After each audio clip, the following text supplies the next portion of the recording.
Alhamdulillahi Rabbil Alameen. Allahumma salli ala Muhammadin wa ala ali Muhammad kama sallaita ala Ibrahim wa ala ali Ibrahim. Wa barik ala Muhammadin wa ala ali Muhammad kama barakta ala Ibrahim wa ala ali Ibrahim innaka Hamidum Majid. ഇസ്ലാമിൻ്റെ വിധിവിലക്കുകൾ നിയമനിർദ്ദേശങ്ങൾ സൂക്ഷിക്കാൻ അള്ളാഹുവെ അനുഗ്രഹിക്കണേ. ആമീൻ. അള്ളാഹുവിൻ്റെ മാർഗത്തിലേക്ക് ഉദുഉ ഇലാ സബീലി റബ്ബിക bill ഹിക്മത്തി വൽ മൗഇദത്തിൽ ഹസന, തത്വദീക്ഷയോടുകൂടി സതുപദേശത്തോടുകൂടി ക്ഷണിക്കണം എന്നാണല്ലോ അള്ളാഹു പറയുന്നത്. നമ്മുടെ സമൂഹത്തിൽ നിലവിലുള്ള ഒരുപാട് വ്യത്യാസങ്ങൾ ഉണ്ട്. ഇസ്ലാം എന്താണ് നമ്മളോട് പറഞ്ഞത്? അള്ളാഹു എന്താണ് കൽപ്പിച്ചത്? റസൂൽ സല്ലല്ലാഹു അലൈഹി വസല്ലമയും മുൻ നബിമാരുമൊക്കെ വന്നപ്പോൾ എന്താണ് ഉണ്ടായ മാറ്റം? നമുക്കൊന്ന് പരിശോധിക്കാം. ഒന്ന്, ആദം നബി അലൈഹിസ്സലാം ഇസ്തിഗാസ ചെയ്തത് റബ്ബിനോടാണ്. റബ്ബന ളലംന അൻഫുസന വഇല്ലം തഗ്ഫിർ ലനാ വതർഹംന ലനകൂനന്ന മിനൽ ഖാസിരീൻ. റബ്ബേ എന്ന് പറഞ്ഞുകൊണ്ടാണ് തുടങ്ങുന്നത്. നൂഹ് അലൈഹിസ്സലാമിൻ്റെ കാലമായപ്പോഴേക്ക് വദ്, സുവാഅ്, യഊസ്, യഊഖ്, നസ്ർ തുടങ്ങിയവയെ വിളിച്ച് പ്രാർത്ഥിക്കുന്ന ഇസ്തിഗാസ ചെയ്യുന്ന സന്ദർഭമായി. നൂഹ് അലൈഹിസ്സലാം അതിനെതിരെ സംസാരിച്ചു.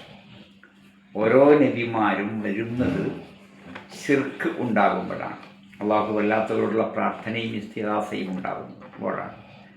കലിമ ചൊല്ലുന്നതോടുകൂടി ആ ആളുകളെല്ലാം അള്ളാഹുവോട് മാത്രം ഇസ്തിഗാസ ചെയ്യാൻ, പ്രാർത്ഥിക്കാൻ തുടങ്ങി. മുഹമ്മദ് മുസ്തഫ സല്ലല്ലാഹു അലൈഹി വസല്ലം വന്നപ്പോൾ ഈസാ നബിയോടും മറിയം ബീവിയോടും ഒരു ഭാഗത്ത്, ഇബ്രാഹിം നബി അലൈഹിസ്സലാമിനോടും ഇസ്മായിൽ അലൈഹിസ്സലാമിനോടും ഒരു ഭാഗത്ത്, ലാത്ത, ഉസ്സ, മനാത്ത, ഹുബുൽ തുടങ്ങിയവയോട് ഒരു ഭാഗത്ത്, അവരെല്ലാവരെയും നബി സല്ലല്ലാഹു അലൈഹി വസല്ലമ ഒറ്റ കക്ഷിയാക്കി. ലാ ഇലാഹ ഇല്ലല്ലാഹ് മുഹമ്മദ് റസൂലുള്ളാഹ്. അപ്പോൾ അവർ ഏകനായ ഇലാഹിനോട് ഇസ്തിഗാസ ചെയ്തു. കലിമ ചൊല്ലിയ ശേഷം ഏതെങ്കിലും ഒരു സഹാബി ഈ മഹത്തുക്കളോടൊന്നും വിളിച്ച് പ്രാർത്ഥിച്ചില്ല, ഇസ്തിഗാസ ചെയ്തില്ല.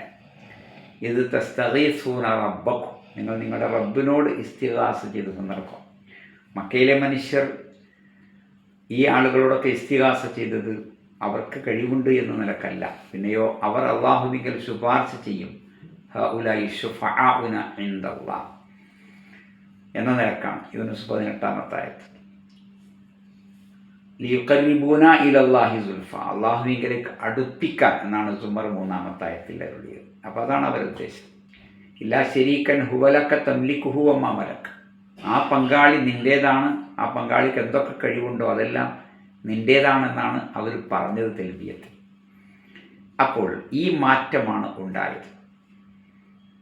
ഇന്ന് ക്രിസ്ത്യാനിയെ ഇസ്ലാമിലേക്ക് ക്ഷണിക്കുമ്പോൾ ആ ആളോട് നമുക്ക് പറയാനുള്ളത്, നിങ്ങൾ ഈസാ നബിനെ വിളിച്ചോ, കുഴപ്പമില്ല കേട്ടോ, വലിയ ആളാണ്, മറിയം ബീവിനെ വിളിച്ചോ എന്നാണോ പറയാനുള്ളത്? അല്ല, അള്ളാഹുവെ വിളിച്ചോ എന്നാണ് പറയാനുള്ളത്, അല്ലേ? ആണ്. അപ്പോൾ ഈ മാറ്റമാണ് അന്നും ഉണ്ടായത്. 2, ആരാധനകൾ, അനുഷ്ഠാനങ്ങൾ, സൽക്കർമ്മങ്ങൾ, സുഹൃതങ്ങൾ അവർ പല വിധത്തിലും ചെയ്തിരുന്നു. അവരുടേതായ ഒരു നിസ്കാരം ഉണ്ടായിരുന്നു, അവരുടേതായ നോമ്പും അവരുടേതായ ഹജ്ജും ഉണ്ടായിരുന്നു. അബൂജഹൽ അടക്കം എല്ലാവരും ഹാജിമാരാണ്. പക്ഷേ ആ ഹജ്ജിൽ ശിർക്കും ബിദ്അത്തുമുണ്ട്, അന്ധവിശ്വാസങ്ങളും അനാചാരങ്ങളുമുണ്ട്. അതുകൊണ്ടാണ് അഫീദു മിൻ ഹൈസു അഫാദൻ നാസ്, ജനങ്ങൾ ഒഴുകുന്ന രീതിയിൽ തന്നെ നിങ്ങളും ഒഴുകണം എന്ന് പറഞ്ഞത്. ലാ ജുനാഹ അലൈക്കും യത്തവഫ് ബിഹിമ, തവാഫ് ചെയ്തതിന് കുഴപ്പമില്ല എന്ന് പറഞ്ഞത് കാരണം അവിടെ ശിർക്കിൻ്റെ അംശങ്ങൾ ഉണ്ടായിരുന്നു. അതെല്ലാം തുടച്ചു മാറ്റി. എന്നിട്ട് അള്ളാഹുവിൻ്റെ റസൂൽ സല്ലല്ലാഹു അലൈഹി വസല്ലം അരുളി, സല്ലു കമാ റഅയ്തുമുനി ഉസല്ലി, ഞാനെങ്ങനെ നിസ്കരിച്ചു നിങ്ങൾ കണ്ടോ അങ്ങനെ നിങ്ങൾ നിസ്കരിക്കും. ബുഖാരി 631. അപ്പോൾ അത് വ്യക്തമാണ്. നബി സല്ലല്ലാഹു അലൈഹി വസല്ലം അത് കൊടുത്തപ്പോൾ തല മുഴുവൻ തടവി. നബി സല്ലല്ലാഹു അലൈഹി വസല്ലമ കൈ നെഞ്ഞത്ത് കെട്ടി. അല്ലാഹു അക്ബർ. അബൂദാവൂദ് 479, ഇബ്നു ഹുസൈമ 651 തുടങ്ങിയ റിപ്പോർട്ടുകളിൽ അതുണ്ട്. അലാ സദരിഹി, നെഞ്ഞിന്മേൽ. അതെവിടെയാണെന്ന് ആൾക്കാർക്ക് സംശയമുണ്ടാകാം. അൽ ഖുലൂബ് അല്ലത്തി ഫി സുദൂർ, നെഞ്ചകത്തുള്ള ഹൃദയം. അതുകൊണ്ടാണ് 10 കിതാബിലും മറ്റുമൊക്കെ നെഞ്ഞിലേക്ക് താഴ്ത്തുക എന്ന് പഴയ കിതാബുകളിലൊക്കെ കാണുന്നത്. നെഞ്ഞിലേക്ക് താഴ്ത്തുക. പിന്നെ നബി സല്ലല്ലാഹു അലൈഹി വസല്ലം നിസ്കാരം ആരംഭിക്കുന്നത് അതിൽ ഒച്ചയിൽ ഓതുന്നത് വകാനു യസ്തതിഹൂന ബി അൽഹംദുലില്ലാഹി റബ്ബിൽ ആലമീൻ, അൽഹംദുലില്ലാഹി റബ്ബിൽ ആലമീൻ കൊണ്ടാണ്. ഔദും ബിസ്മിയോ അത് മെല്ലെയാണ്. കനു യുസിറൂന ലാ യജ്ഹറൂന, അവർ മെല്ലെയാണ്, ഒച്ചത്തിലാക്കാറില്ല എന്ന്. ഇങ്ങനെ ആരാധനകളും അനുഷ്ഠാനങ്ങളും സൽക്കർമ്മങ്ങളും എല്ലാം തന്നെ തിരുനബി സല്ലല്ലാഹു അലൈഹി വസല്ലമയുടെ മദ്ഹബ്, മാർഗം, ചര്യ അനുസരിച്ച് അത്തിയുല്ലാഹ എന്ന് പറഞ്ഞിട്ട് ബാക്കി വറസൂല വറസൂലഹു വാത്തിയുർ റസൂല, റസൂലിനെ അനുസരിക്കണം എന്ന് പറഞ്ഞു. അള്ളാഹുവെ മാത്രമേ ഞങ്ങൾ അനുസരിക്കൂ എന്ന് പറയുന്ന ആൾക്കാരുണ്ടാകും. അത് സാധ്യമല്ല, ആർക്കും സാധ്യമല്ല, അത് ശരിയുമല്ല. കാരണം തിരുനബി സല്ലല്ലാഹു അലൈഹി വസല്ലമയെ നിരുപാധികം അനുസരിക്കുക നമുക്ക് നിർബന്ധമാണ്.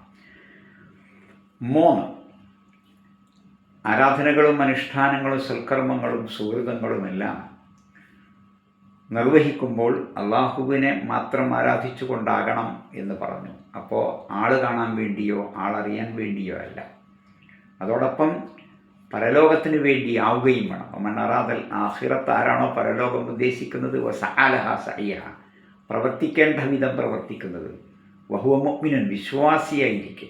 ഇതാണ് നിബന്ധന. ആ നിലക്കാണ് ചൂഷണത്തിൻ്റെ, തട്ടിപ്പിൻ്റെ, വെട്ടിപ്പിൻ്റെ എല്ലാ മാർഗങ്ങളും ഇസ്ലാം അടച്ചു. ആ കൂട്ടത്തിലാണ് പലിശയും സ്ത്രീധനവും കൈക്കൂലിയും കരിഞ്ചന്തയും പൂത്തിവെപ്പും തട്ടിപ്പും വെട്ടിപ്പും എല്ലാം അവസാനിപ്പിച്ചു.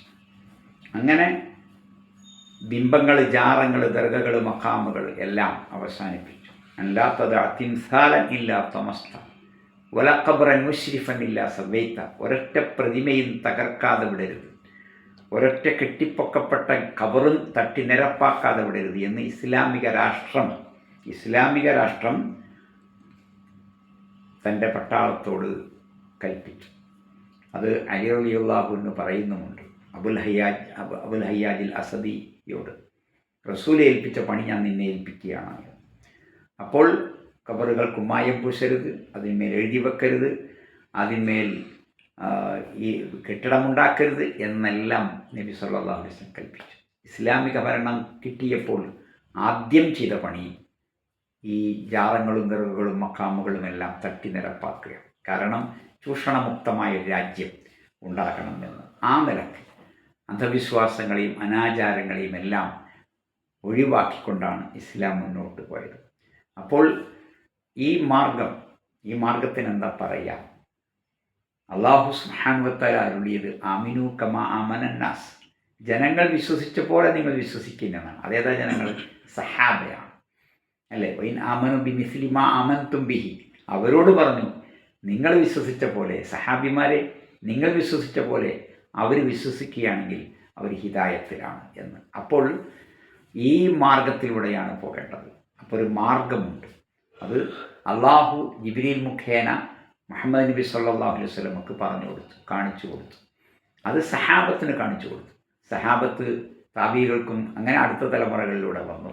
ഇതാണ് പാരമ്പര്യം. ഈ പാരമ്പര്യത്തിന് 15 നൂറ്റാണ്ട് അല്ലാതെ 11, 12, 10, 5, 4, 3 നൂറ്റാണ്ടിൻ്റെ പാരമ്പര്യം ഉണ്ടാവില്ല. അപ്പോൾ തെളിവ് എവിടെയാണ് ഉണ്ടാവുക? അത് ഖുർആനിലാണ്. കാരണം നബി സ്വല്ലല്ലാഹു അലൈഹി വസല്ലമക്ക് ഇറങ്ങിയത് ഖുർആനാണ്. പിന്നെ എവിടെ ഉണ്ടാവുക?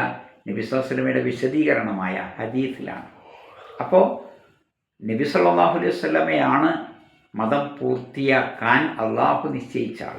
അൽയൗമ അക്മൽതു ലക്കും ദീനക്കും, ഇന്ന് ഞാൻ നിങ്ങളുടെ മതം മുഴുവനാക്കി തന്നു. അതുകൊണ്ട് ഈ മുഴുവനായ മതത്തിലേക്ക് നമുക്കെല്ലാവർക്കും വരാം. അന്ധവിശ്വാസങ്ങളും അനാചാരങ്ങളും ഒഴിവാക്കാം. അല്ലാഹു സുബ്ഹാനഹു വ തആല നമ്മളെല്ലാവരെയും അനുഗ്രഹിക്കട്ടെ. റബ്ബന ആതിന ഫിദ്ദുനിയ ഹസന വഫിൽ ആഖിറതി ഹസനത്തൻ വഖിനാ അദാബന്നാർ. എന്തെങ്കിലും സംശയം